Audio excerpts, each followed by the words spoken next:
yàlla suñ borom yërëm leen waaye juróom benn ñoo ñàkk seen bakkan. ay ndaw waaw ay ndaw bu doon benn sax ëpp na. bu doon benn sax jar na ñu mobiliser toute la République dans son entièreté. waaye juróom benn la ñooñu seeni waajur tey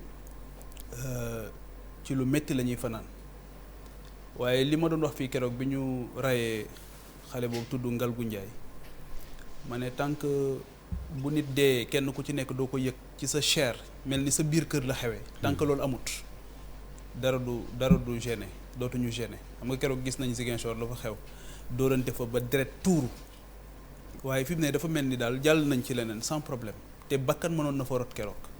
Cette banalisation de la violence cette banalisation de la dignité humaine cette façon là bi nga xamante ni moom la ñuy miine nit ku dee jàpp ne du dara loolu pour man lu rëy la loo xamante ni il faut que ñu delloo siwaat xel yi xam ne lu rëy la lu màgg la te nit ki bu dee benn nit dafa faatu ñu waroon a ànd ak tiis ak kii waaye juróom benn daal di faatu dans ces conditions là donc lu métti la ñu leen di masaw di gërëm aussi ñoom madame Thiam boobu nga wax man dem naa ba gis li ñuy def Bignona boobu dem naa fa donc ak fu ko gën a sori ci zone boobu waaye liggéey bu rëy moo fa war a am liggéey bu rëy a rëy wax nañ léegi centre de déminage effectivement am na ñu ko dénk pour ñu déminer foofu waaye amuñu moyens yi te il leur faut énormément de moyens matériels ak moyens humains pour mën ko def ci seen ci ni nga xamante ni noonu la gën a yelle donc ñoom madame Thiam les femmes victimes de violence ci genre yëpp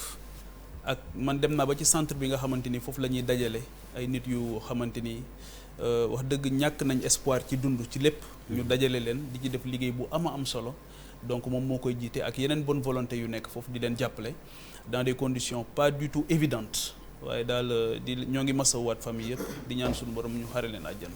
Amin Papis déminage u Casamance xam nga ñi ngi ko doon wax bi ñu jotee information bi en disant que mine moom musiba bu rëy la. boo ko tegee moom teggi ko day luy jafe lay doon. lu ñuy wax ne di nga xam en général fu muy tàmbalee. waaye la muy def comme dégâts yàlla rek ko xam. te zone bu ñu déminer à 100% très souvent. lu exceptionnel la bu fekkee am na lu exceptionnel la très souvent da ngay gis ñu wax la c'est une zone déminée c'est la déminage bi pare na et tout mais très souvent si yi ngay xool yëpp day am jëkki saa am benn bu rëcc wala benn boo xamante ne dafa nekkoon di nelaw kenn xamul nu ñu fonctionner des mines de la deuxième guerre mondiale deuxième guerre mondiale jékki-jékki ay 50 ans après mu explosé waat wala c'est compliqué en fait li Pape Djibi moom wax je pense que loolu mooy c'est un problème boo xam ne da nga koy attaquer à bras le corps aussi bien matériellement que humainement parce que c'est des étendues des zones vraiment contaminées yu ñu si war a jóg et je pense que bu ñu si jógul il arrivera malheureusement encore ñu toogaat di waxaat ay mines kii ne parce que zone Casamance bi setagul bu rayul da lay mutiler maanaam da lay làggal daam yow da nga servir ci zone boobu te yaa ngi wax seen psychose souvent loolu la woon bu ngeen déggee ni mine sauté na yéen ñi daan jàngale da ngeen daan am njàqare. waaw dëgg la d'abord maa ngi nuyu ñëpp ñu nuy seetaan quand même di nuyu toute l'équipe de Jakaarlo di nuyu sama mbokk yi moo fi dajal di wax ni lu tiis la à chaque fois bi ñu fay nekk parce que man def naa fa juróom-benni at nekk au lycée Aline Sitoé Diatta à Oussouye donc doon sillonné nag le département parce que j'étais le conseiller pédagogique pour les profs d'anglais au niveau du département mais yàlla xam na ne man mii sax su ma doon def déplacement toujours ñun ñëpp psychose lañ c'est-à-dire que dañoo waaw ñun ñëpp dañ doon vraiment dund situation bu metti parce que à tout moment et puis ñun moment yi ñu fay nekk ci moment yi nga xam ne quand même metti woon na trop vraiment ñu dégg fa vraiment bataille miin daawoo toog sax lu mat daanaka weerte doo dégg fu mu éclaté vraiment rey nit wala mu yàq tànkam muy lu méttee loo xam ni nit ñi dañ koy dund cette population yi dañ doon dund psychose boobu mais may wax sànq ni man jàppoon naa ni presque jeex na parce que amoon na sax ay moments yu ñu def ay déminage surtout dans la zone de Bignona ak yooyu mais pour man affaire bi jeex na mais comme ni ñu koy waxee mine comme ñoom bu ñu koy teg ci jamonoy guerre bi muy metti xeex bi muy metti lañ ko doon teg donc amul benn plan bu ñu tegoon parce que ñoom dañ doon xeex donc nit ñi tam pour ñu dindi ko yombul c'est-à-dire c'est là où c'est difficile c'est-à-dire que amoon na ay jamono ci da ngay gis sax ay ay tool yu yaatu yoo xam ne day lu ne dafay meññ te kenn ñëwu fa dem xam nga loolu lu doy waar la. moo tax ñëpp di ñaan vraiment fitna bu mel nii bu amee ci réew ñëpp ñaan mu jàmm am ci parce que jàmm rek ci la lépp lalu. moo tax lii am nii daal li ma ci wax rek mooy su fekkente ne yombul nag parce que plan déminer moo gën a compliqué parce que même ñi koy def sax dañu nekk en danger donc loolu mooy jafe-jafe bi mais nag man xam naa ne ci ñi nga xam ñooy experts yi dañuy wax ne alal ju bëri nga ciy def pour déminer. parce que dafa yombul parce que ay moyens yu sophistiqués la laaj. ba noppi dafa bëri ay risques mais du tee war nañ jéem. vraiment pour gën a sécuriser davantage les populations te ñaan rek wax dëgg yàlla bu dee am nañu njort ne am na mine yu bees yu ñu teg ñu ñaan rek ba jàmm am ba vraiment kenn dootul tegati benn mine parce que mine moom bokk na ci li nga xam ni moom mooy moo gën a jafe ci conflit yu mel ni la crise Casamance. Ablaye Fane. Abdoulaye Der ñu ngi lay nuyu di la sant. di profiter aussi ci occasion bi ngeen ñu dalalee.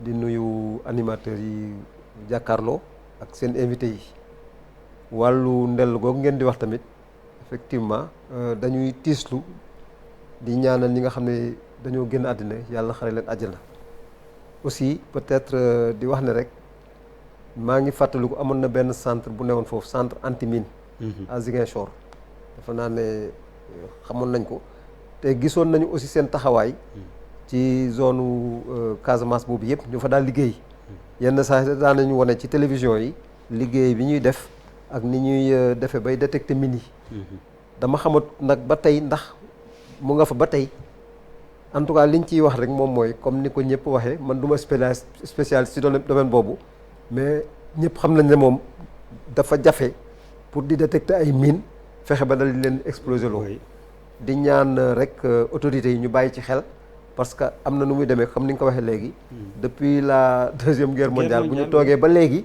di gis ay zones yoo xam ne yi déminé wuñu leen ce qui veut dire que moom boo ko seetee pratiquement toute la zone sud là pratiquement ay zone à risque la ci wàllu depuis bi fa maanaam wàllu rebelle yi ne di fa yëngatu. Charles daal lañ ci mën a wax réaction. On peut que être triste ay xale la c'est des enfants qui sont c'est des projets familiaux seen parents yi amoon loo xamante ni doon xaar ci xale yi le pays aussi c'est une promesse c'est des promesses qui sont parties bon maintenant comme on dit dafa naa il y a une enquête quand même à faire pour voir est-ce que c'est des mines yoo xamante ne nekkoon na foofu il y a des discussions à mener à mon sens ñu fàkk ñu wax ci tuuti et puis bon dans le projet de développement de Casamance dafa doon loo xamante ne moom plus que jamais dafa nekk dañ ko soxla tey dañ ko gën a soxla et bu ñu waxtaanee bu baax a baax xëy na dinañu gën a mën a am benn cartographie des mines voir comment on peut mu dem ba résiduel parce que c'est possible. Félix yow serviroo foofu. voilà man. jotoo fa servir. waaw d'abord damay massawu waa Casamance parce que man sama genn wàllu Casamance la. dans la mesure où sama soxna waa Casamance la samay doom day dem Casamance vacances yi lay génn yi ñu passé rek lañ dem Casamance. mais massawu donc le peuple de la Casamance. servir naa fa également j'ai fait mes débuts dans l'enseignement dans le département de Sédhiou au lycée Ibou Diallo. Crise bi am na lu ma ci yàlla xamal tuuti. mais la question que nous devons nous poser mooy pourquoi cette crise n'est pas encore résolue. loolu mooy problème bi. est-ce qu'il nous faut une solution militaire ou une solution politique parce que yàgg nañ bi ci nit ñi di wax naan ay solution militaire solution politique il est essentiel que Sénégal yi état bi ak les rebelles créer les conditions d'un dialogue sincère et franc maanaam ñu waxtaan wax dëgg man question bi may posé wu mooy pourquoi cette crise est l'une des plus vieilles en Afrique et depuis lors on ne peut pas régler cette crise. mais Félix nga baal ma. Oui. Est-ce que tamit assertion bi ñenn ñi di wax mujjul nekk dëgg que les militaires ont réussi à gagner la guerre ce sont les politiques ou les politiciens qui ne gagnent pas la paix actuellement est-ce que loolu tamit du loo xam ni dëgg la. waaw xam nga guerre moom day am ay spécialistes day am aussi état day xam man c'est-à-dire que cette crise je me dis que on nous cache quelque chose. les Casamançais, le peuple de la Casamance dans son écrasante majorité ne veut pas de cette guerre. Le peuple sénégalais ne veut pas de cette guerre.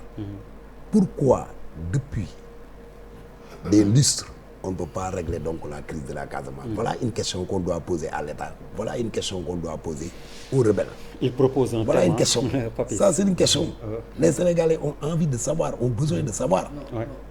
Mais en termes baal ma la 2 secondes. Oui, rapidement. waaw ma je peux jàll ci préciser Fall. rek Vous Félix. voulez- Oui.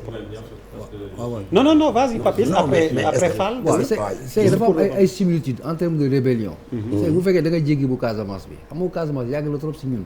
mais bu FARC baa ngi fi c'est 50 ans de rébellion ça c'est jamais arrêté. Le problème qui se pose quand ils ont voulu déposer les armes ñoom seen bopp bu constitué en parti politique. Ce qui se passe très souvent si cas yi mooy au sein même de la rébellion dafa am ay dissidences. Je sais. des gens yoo xam ne c'est des radicaux ils sont jamais pour la paix. Mais Papis, donc s'il y a une frange. est-ce que ce sont les politiciens ou les politiques qui avant, ne savent pas ou qui ne même, peuvent avant pas même gagner avant même la l'aspect paix? politique. Je parle même de la constitution de la rébellion. Les gens qui composent la rébellion eux-mêmes ñoo dul nekk en osmose. Parce que si des gens sont disposés à verser dans la politique pacifiée day am frange boo xamante ne selon les intérêts et les enjeux. ñu lay wax ne du ñu dem. Donc day am une implosion à l'interne qui fait que aujourd'hui day amaat benn dissidence. C'est ce qui se passe aujourd'hui avec les FARC. Ils ont déposé, ils sont mis en parti politique, mais aujourd'hui il y a eu des morts, 11 et quelques est morts. Alors qu'il y a 6 mois, 7 mois, on avait dit que on a eu la trouvaille du siècle. 50 ans de rébellion, on a réussi à l'étouffer, alors que c'est pas le cas. Amadou? Adama. Serviro dans le sud? Non, je suis né là-bas.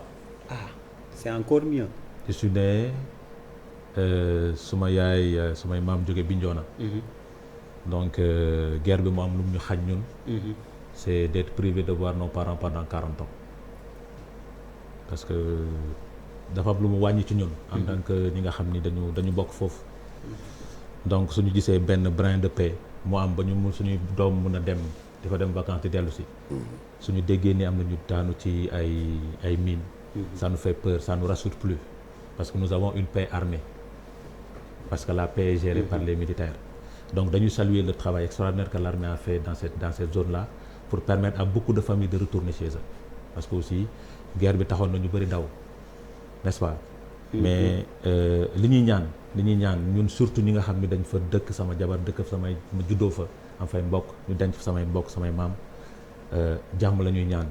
Su nekkee nag mën nañ fexe ba mine yooyu jóge fa ba mu continuer moom moo ñu gënal parce que aussi li ñu dund 40 ans bëggatuñu ko dundaat parce que psychose boobu day nekk suñu bopp parce que ñàkk nañ ci suñuy mbokk ñàkk nañ ci ñeneen ak ñeneen ay xarit donc bëgguñu mu continuer donc li ñuy def mooy jaale famille yi nga xam ni ñoom ñoo ci ñàkk bakkan tey ay ndaw lañ surtout bokk Bignona ñu am fa ay maam du ñu def lu dul jaale leen ñaanal leen yàlla xare leen àjjana mais demander état du Sénégal aussi mu def ci liggéey bu mucc ayib ba mun a yëkkati ba paix bi durable au niveau de Ziguinchor parce que c'est une zone boo xamante ni développement Sénégal mënoon na fa jóge ñëw impulser développement bi mu ñëw au niveau national maintenant aujourd'hui amoon nañ ci yaakaar mais situation bi tax na ñu bëri commencé tiit parce que su information bi jàllee di nga gis ko waroon dem Sénégal Ziguinchor demain du fa dem donc du ñeme alors dam fi jaar rek sàkku ñaan non lii kañ thème la et vieux nous montre effectivement ñi nga xam ne noonu la ñuy def ba déminer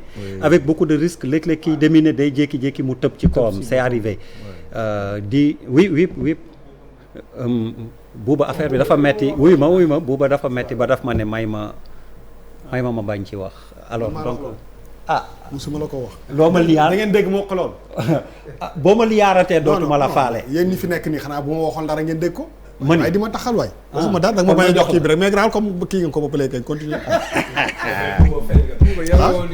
daa merci waa ji feeñ na xam nga dama am ay gan yu kii. man tey xam nga lu ma décidé def. seetaan bàyyi mënoo ko. ñuy dóorante. alors li ma doon waaj wax Papis.